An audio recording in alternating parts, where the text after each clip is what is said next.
Hoje estamos a gravar, bem-vindos a mais um vídeo no nosso canal sobre literacia financeira e no último vídeo tinha-vos falado sobre as demonstrações das empresas.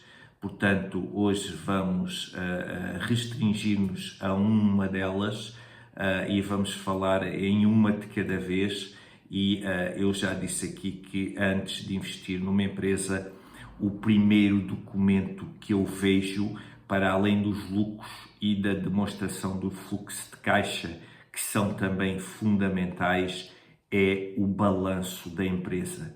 Porque o balanço da empresa é algo que é como se fosse uma foto ou um exame que se faz a uma pessoa, aqui fazendo uma analogia, para saber qual o estado da empresa ou do organismo, ou da associação, ou do clube, ou da autarquia, ou seja do que for, o balanço é o que nos dá uma aferição de como se encontra o organismo, como se encontra essa empresa num determinado período de tempo em que essa, digamos que, radiografia é feita. Portanto, o vídeo balanço verificação simples e vamos falar aqui sobre o balanço. Portanto, já tinha falado que as três chaves do castelo é a demonstração de resultados, o balanço, a demonstração de fluxo de caixa. Hoje vamos aqui ao centro falar sobre o balanço, que é tudo o que a empresa tem, menos as dívidas, compromissos e obrigações da empresa. Apesar dos outros dois elementos serem também eles fundamentais, o que me faz analisar primeiro o balanço é a sua importância face a desequilíbrios que possam suceder no futuro. Imaginem a pandemia, imaginem algo até de conjuntura do setor, nova concorrência que surja e portanto, uma empresa com um balanço sólido e equilibrado é uma empresa que se bate de uma forma robusta e que não cai tão facilmente face à concorrência ou face a um fenómeno que apanhe toda a economia e, portanto, todos os setores, como, por exemplo, tivemos quando se deu o Covid. Estrutura simples do balanço, portanto, temos ativos do lado esquerdo e temos passivos e capital próprio do lado direito, sendo que passivos e capital próprio têm de ter o valor que temos na coluna dos ativos. Até porque está aqui de uma forma muito similar. O lado direito com o lado esquerdo encontra-se aqui numa forma muito similar, em que quase que é a forma perfeita em que o passivo acaba por ser igual ao capital próprio. Obviamente que a empresa tem de investir e tem de gastar para poder ganhar no futuro, faz parte de qualquer tipo de empresa. Agora, esse equilíbrio é fundamental que exista e, sobretudo, fundamental para um investidor que quer realmente comprar ações e ter ações numa empresa que possa gerar bons rendimentos para o futuro. O balanço é a chave mestra, todos os outros exercícios rodam à volta do balanço. Um balanço equilibrado é sinal de uma empresa estável.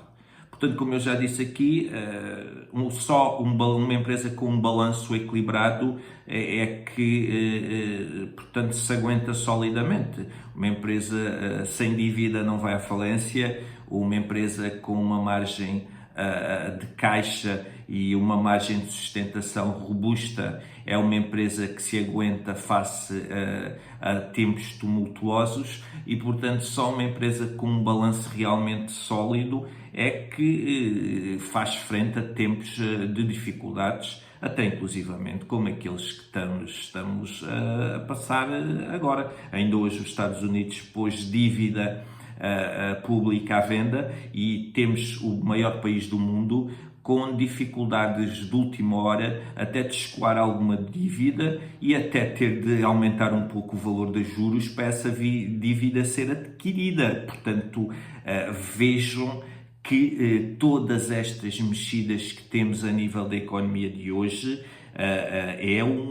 portanto, vivemos tempos algo, como eu já disse aqui, algo tumultuosos e se o país que é o país mais rico do mundo tem dificuldades em escoar dívida no mercado, que poderemos dizer, entre aspas, dos outros. Portanto, num balanço ativo, tudo o que a empresa possui tem de ter o mesmo valor que o passivo, mais o capital próprio. De uma forma simples, já o falámos aqui, tudo o que a empresa possui é o ativo, quer seja obrigações, quer seja ativos da própria empresa, até como dinheiro em caixa, por exemplo. O passivo é os compromissos ou obrigações da empresa. O capital próprio pertence aos investidores e acionistas. Portanto, não se esqueçam deste equilíbrio, as contas têm de bater certas, o ativo tem de condizer com o passivo mais o capital próprio. Vamos fazer aqui uma análise simples da Corticeira Amorim, portanto, o balanço da Corticeira Amorim. Atenção que a Corticeira Amorim não é um aconselhamento financeiro, serve apenas como exemplo, até porque isto foi retirado do site da Corticeira Amorim e do IAO Finance em 2023, e isto refere-se ao balanço da Corticeira Amorim de finais de 2022.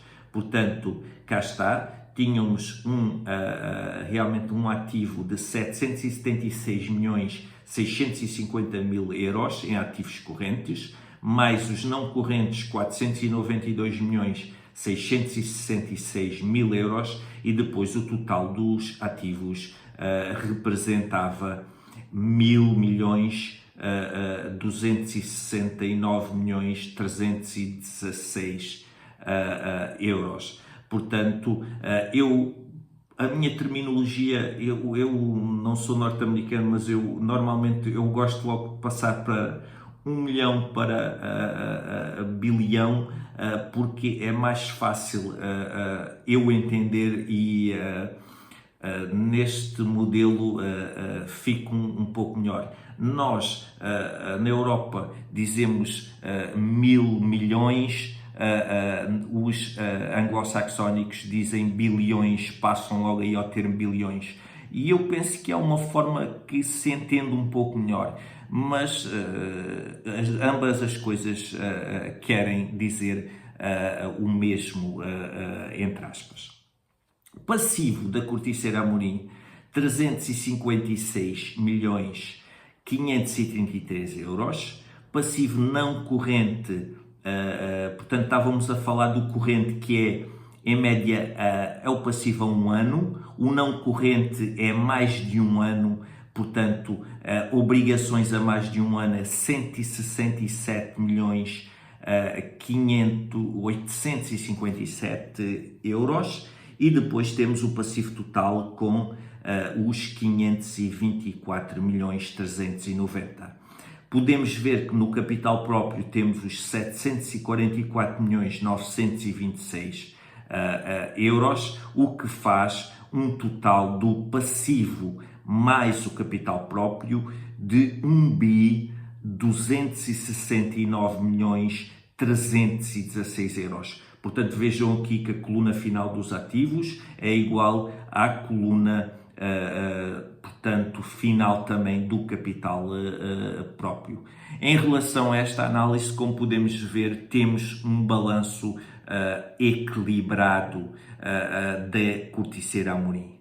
Um balanço que nos dá uma perspectiva de uma forma aqui muito simplista, porque não entramos em mais números ao pormenor, mas conseguimos ver aqui que temos, portanto, um capital próprio que é inclusivamente superior ao passivo. Portanto, uma empresa que tem um capital próprio de 744.926, que supera o seu passivo, que são 524.390, portanto, é uma empresa que está robusta e que está solidificada para enfrentar, seja aquilo que for, se realmente for uma empresa que tenha uma perspectiva de crescimento para o médio e longo prazo. Portanto, para começar, de um relatório de mais de 300 páginas, extraímos apenas uma página e analisamos o balanço da Corticeira Amorim. Concluímos, para começar, que tem um capital próprio superior ao passivo, o que é muito bom mesmo. Mas o balanço é só a primeira parte do jogo. Portanto, o balanço é aquilo que é a radiografia que se tira da empresa e só com o balanço eu não avanço para a compra, seja de que empresa for. Mais uma vez, a Corticeira Amorim aqui serve como um exemplo e não como um ativo a adquirir, até porque as regras do jogo já mudaram e se forem tirar uma radiografia ou se forem ver o balanço de a Corticeira Amorim aos dias de hoje, ele já não é igual ao que representava no final de 2022. Estaremos cá na próxima sessão, vamos analisar outro dos documentos importantes. Agora, o balanço é fundamental para haver uma margem de futuro e uma margem de estabilidade para que se possa investir num ativo ou numa empresa que queremos numa perspectiva de segurar 5, 10, 15 anos para o médio e longo prazo. Até à próxima, partilhem, subscrevam e esperamos encontrar-nos na próxima sessão.